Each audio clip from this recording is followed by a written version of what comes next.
Hello everyone, welcome back to my mini blog on YouTube. তো গতকালকে সারাদিনের mini ব্লগটা শেয়ার করছি।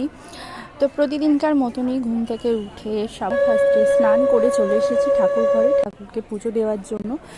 তো ঠাকুর পুজো দেওয়া হয়ে গেলে তারপরে চলে আসলাম রান্নাঘরে রুটি বানানোর জন্য। তো রুটিটা বানিয়ে নিয়ে এরপরে যাব মেয়েকে রেডি করতে, কারণ বেরোতে হবে।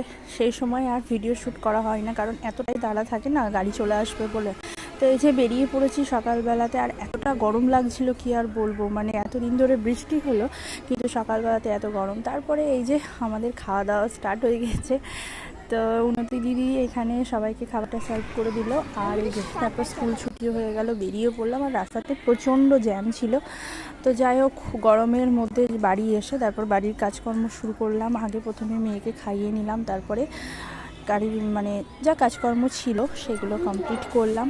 তারপরে মেয়েকে পড়াতে বসলাম, পড়ানো হলো কিনা তার মধ্যে এ করতে করতেই চলে আসলো আবারও বৃষ্টি। এখন না এই একই টাইমে রোজই দুপুরবেলাতে এরকমভাবে বৃষ্টি চলে আসছে। দেখো কীরকম আকাশে মেঘ হয়েছে। তো ঠিক এরপরেই বৃষ্টিটা শুরু হয়ে গিয়েছিলো। তো তারপর যাই হোক, বিকেলবেলায় বানালাম চা। আমি মা দুজনেই চা খেয়ে নিলাম, মেয়ের হরলিক্সটাও দিয়ে দিলাম। তারপরে কালকে বিকেলবেলায় পরোটা বানিয়েছিলাম, কারণ বৃষ্টির ওয়েদার ছিল, পরোটা ঘুগনি। তো দেখা হচ্ছে নেক্সট ব্লগ।